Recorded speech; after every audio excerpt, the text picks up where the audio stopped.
Patrick Melly joins us now. He is with the Cape Independence Movement. Patrick, we've spoken to quite a few people about the proposed independence of the Western Cape, and I'd be very interested to try and find out who sits where. Now, there is, for instance, Hein Marks, who's from the United Liberty Alliance. Have they got anything to do with you? I am in contact with him, and I do work with him, but I've also worked with quite a few other people as well. So, we all tend to varying degrees work with each other, and but the big thing is we have different approaches to the whole idea of Cape independence. There's some people who believe in a referendum should be held, others don't believe a referendum is necessary, and so on. And so, yeah, as I said, there are different approaches by different people. And then Phil Craig, is he part of your organization? No, but I am in communication with him quite frequently. So why don't you guys all get together and speak with one voice? Well, as I said, there are different approaches, and I think we are moving to a situation whereby we basically sort of coalescing into two distinct groups, and the one group consists of those people who would like a referendum, and the other group is those people who prefer not to have a referendum and prefer to pursue other means, legal means, of course. Everybody, this is one thing, everybody is agreed on one thing. Whatever we do must be legal. But how can you...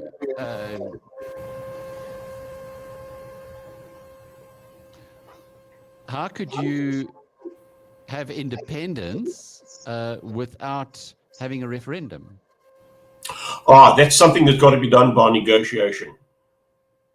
So the negotiation with the ANC centrist government to allow the Western Cape to go its own boat. I mean, seriously, do you think that's even a possibility?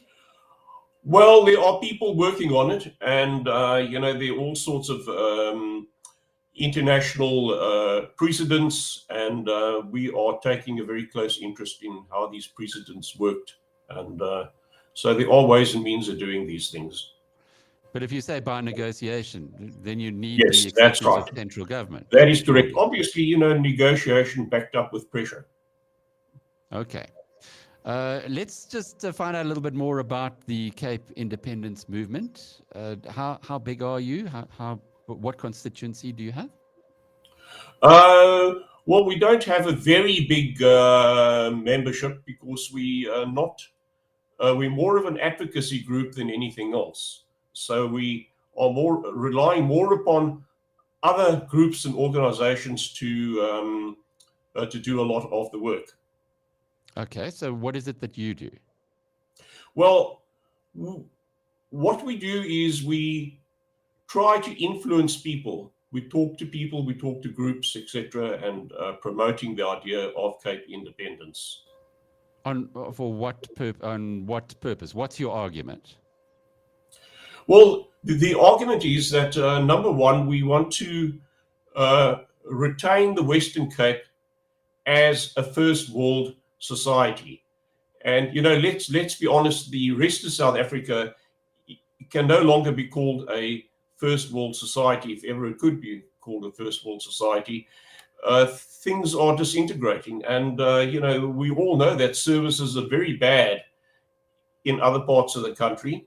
The proverbial potholes are not filled and the robots don't work and all the rest of it. We hear about hospitals being in a bad state, and administration is bad, and there's loads and loads of corruption, and we don't really have all those issues down here in the Cape, and we want to retain it that way. We don't want to see it go the same way as the rest of South Africa.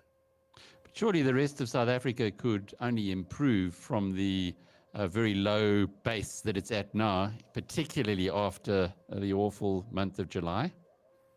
Yeah, but how long is it going to take? Is it going to take 50 years, 100 years? What do you do in the meantime? Well, Okay, so your philosophy is the Western Cape is a well-governed, great place. You don't want it to get contaminated. Am I reading you correctly? Correct. Absolutely correct. Are you economically, or the research that your Cape independence movement has done, are you economically sustainable in the Western Cape without the rest of South Africa? Well, there are two ways to approach this. First of all, if you look at what is happening in the rest of South Africa, how viable is the rest of South Africa going to be? If you are a minority businessman, how are you going to ensure that your business survives?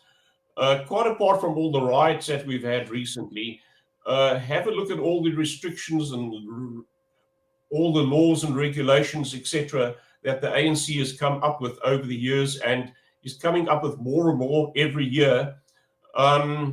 It's South Africa is no longer the wonderful place to do business in anymore, whereas the Western Cape is a good place to do business in. And this is the reason why so many business people have already relocated from, let us say, Gauteng to the Western Cape. Now, obviously, not all businesses can relocate, but those who can relocate, quite a few of them have already done so, and others are contemplating making the move. You do know that South Africa relies heavily on mining, and there aren't too many mines in the area that you're looking at, and that's really what I'm getting at. What would the Western Cape economy look like? Yes, okay. Now, when we talk about the Cape, the Western Cape, we shouldn't just be looking at the Western Cape, although initially we're talking about the Western Cape, but ultimately we're talking about a much bigger area, which would incorporate parts of the Northern Cape and possibly even adjacent areas in the Eastern Cape. And as you know, there are a lot of mineral resources in the Northern Cape, which could be, and those areas where they are found could easily be incorporated into an expanded Cape. But why wouldn't they rather go also, to Namibia? Sorry, Patrick, why would they want to side with you? They could, if they were to break away, why wouldn't they go to Namibia, which is also an independent option? There are lots of different hurdles. Historically, they are part of the Cape. Okay. The so-called Northern Cape is just a political invention that they came along in 1994. Before 1994, there was no such province as the Northern Cape. It was part and parcel of the Cape. And those people still, in many ways, feel that they are part of the Cape. So they don't feel part of Namibia. Coming back to the mineral resources, let us not forget that there is the potential of huge oil and gas deposits off the west coast and off the south coast. And and if these deposits are ultimately exploited, they could be of enormous financial benefit to an independent Western Cape. But they would also be of enormous financial benefit to South Africa, which would make your journey to independence presumably a lot more difficult if you are even more valuable to the central government. So I'm just trying to understand how you would achieve this.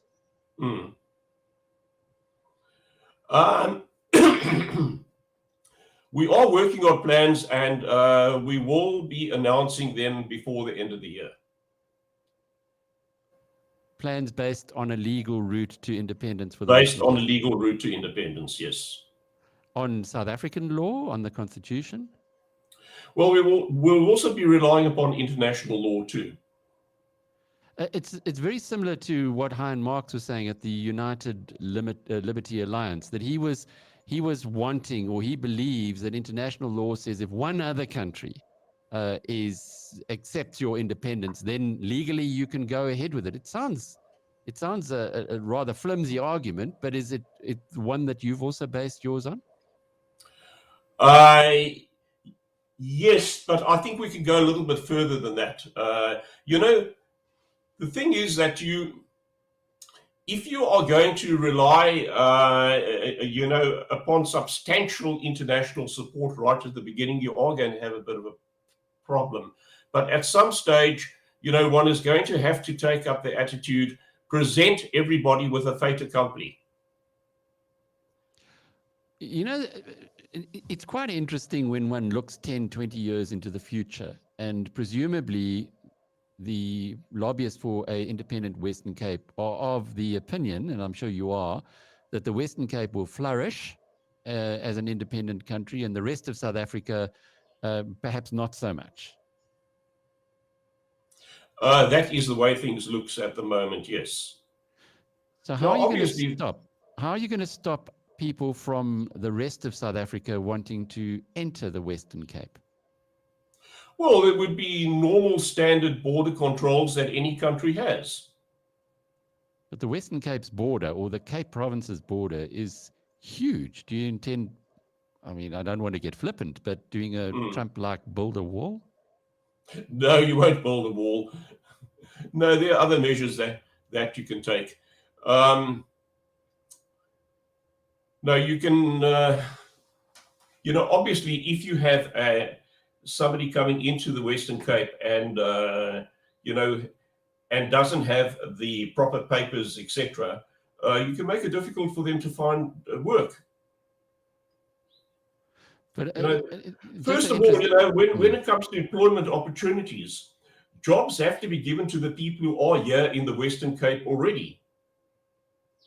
So you don't want large numbers of people coming into the Western Cape when there's already a degree of unemployment in the Western Cape. Yeah, the problem is if you just have a look, forget about the rest of South Africa, but the migrants from other parts of Africa already in the Western Cape, and I think here about Ethiopians, Somalians, etc. There's a huge barrier that you'll have to overcome to achieve the prosperity that you're talking about. But you're comfortable that is achievable? Yes, I believe it is. And the riots and looting of the past month, has that seen a strengthening of your resolve in the independence movement? Absolutely. The feeling is that the riots that occurred last month are just a precursor to worse that is still to come. And there is a feeling that the ANC is going to split, and it's going to be a bit of a violent split, and it's going to impact upon the country very dramatically.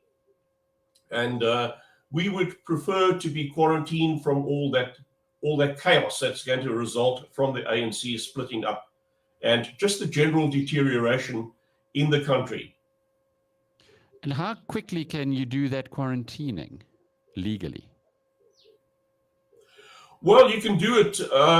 Look, if things deteriorate seriously,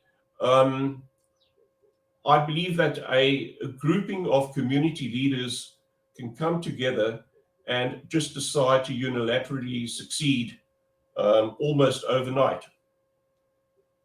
But of course, it requires a lot of planning and everything like that. But that sounds like sedition. No, it wouldn't be. No. I don't think there's anything wrong in anybody taking measures to protect themselves.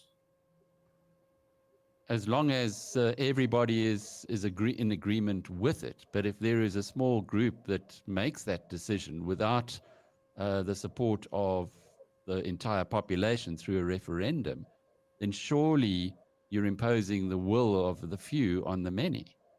Yeah, right. I'm glad you mentioned that. You are perfectly correct. And it's for this reason that we need to increase the awareness and bring other groups into the campaign. At the moment, the idea of Cape independence is supported by only one mainstream party, plus a couple of other smaller parties and a large number of groups. What really needs to happen is that the DA needs to come into the picture as well. And they are the people who have the leadership, the experience, the skills, and the resources who can play a major role together with the Freedom Front Plus, who have taken the lead in coming forward, in really providing a great big boost in the momentum towards Cape independence. And I think the DA is now ideally situated to play an historic role in promoting Cape independence. If they don't do so, and let us bear in mind that 67% of their supporters actually are in favor of Cape independence, if they don't do so, then they are flying in the face of the feelings of their supporters. And if they don't do so, eventually the DA is going to wither away like the old United Party did. If the DA wants to maintain a relevance in the Western Cape, it's going to have to start listening to the wishes of their supporters. And all indications are that the bulk of their supporters at the moment are in favor of Cape independence. Patrick, you said that the Freedom Front Plus has been in the vanguard of this. Are they in favor then of Cape independence? Yes, definitely. So I presume they came on board last year. I presume that this would mean the end of the Cape Party, which was itself established just to promote Cape independence. Yeah, the Cape Party is still in existence, and they are working very hard. But they're also realistic, and they are prepared to work with any party who is prepared to work for Cape independence. I'm quite sure they would work even with the DA if the opportunity arose. But they didn't do well in any elections. I'm not sure. Did they gain any seats in any? No, they didn't. No, they didn't. But what they have done, they have played a valuable role in spreading the awareness of the idea of Cape independence. And in that respect, they have taken the lead over the years. And I think they need to be complimented for that. But now the time has arisen where much more needs to be done. And this is where people like the DA can come in and make a big difference. But not only the DA, but community leaders as well, whether they be business leaders, academics, and civic leaders. They all need to come forward and join in the debate, whether they're for or against independence. But let's get the idea off the ground and into mainstream debate and thinking. Well, I'm sure, certainly judging from the reaction that we have to anything to do with Cape independence proposals, that it's off the ground and it's very mainstream at the moment. It's just that maybe we forget that mainstream media is not what it used to be. But tell us a bit about yourself. How did you become involved in this movement? I became very interested in the idea of Cape independence way back in 1996, actually. And I actually I was actually on SATV News, actually talking about it. And but in the early days, to propagate the idea of Cape independence was considered to be rather, more than unrealistic. People actually laughed at you. But it's interesting to note today that the very people who laughed at us in those early days are now wanting to know, how soon is it going to happen? And your background, what area were you in before you took up these cudgels? Right, I'm an economist. Okay, and working for yourself, institutions? Yes, working for myself, yes, yeah. And trained by? Your training as an economist? Oh, no, well, I've got university degrees in economics. Okay, in the Cape? Yes, yes. Are you born and bred then in the Western Cape? Yes, absolutely. Born and bred in the Cape, yeah, yes, yes. And your family, how many generations back does it go? I'm just trying to get an understanding here of where you're coming from. Look, on my mother's side, go right back to the French Huguenots. And Okay, on my father's side, goes back to the late 1800s. Right, so it's hundreds of years of history, and you're looking at the 1910 Union of South Africa and the decision that the Cape Province made in 1909 to join the Union as maybe not being so good or not so fit for purpose for the modern era. No, but one must be fair. At the time, people didn't really appreciate how things were going to develop over the years. I must say, 1910, you haven't even had the First World War yet. So what's next on your agenda and the agenda of the Cape Independence Movement, and indeed all the other organizations that are promoting this concept? Well, obviously, we need to come up with a massive awareness campaign, which is going to require quite a bit of financial resources. But we are working on that, and I can say that something will be happening in the near future. And if you can't convince the Democratic Alliance to side with you? If we can't convince them, then what will happen is, I'm quite sure the DA, as I said earlier, will simply wither away. If they want to maintain relevance in the Western Cape, they're going to have to come out in favor of Cape independence. The way things are going at the moment, look, they've got no chance of becoming the national government of the country. That is a pipe dream. And the only part of the country where they're really governing, the only province that they're governing in is the Western Cape. And if things continue the way they are going, with an influx of people into the Western Cape, it's only a question of time before the DA loses power in the Western Cape. And once they lose power, they'll never regain power. So the Western Cape will go the same way as the rest of the country. So presumably you would be in favor of influx control if you are worried about people coming into. Well, let's not call it influx control. It's a case of border control. Immigration control. Any country has immigration control. You can't just get on a plane and go to America. You can't do a thing like that. Every country in the world has their laws regulating immigration. But given the scenario that you were painting for the DA, presumably you would like Cape independence sooner rather than later, so that you can implement these things. The sooner the better. And your time span, what time horizon have you given yourselves? Well, hopefully within 3 years, even sooner if possible. Patrick Melly from the Cape Independence Movement.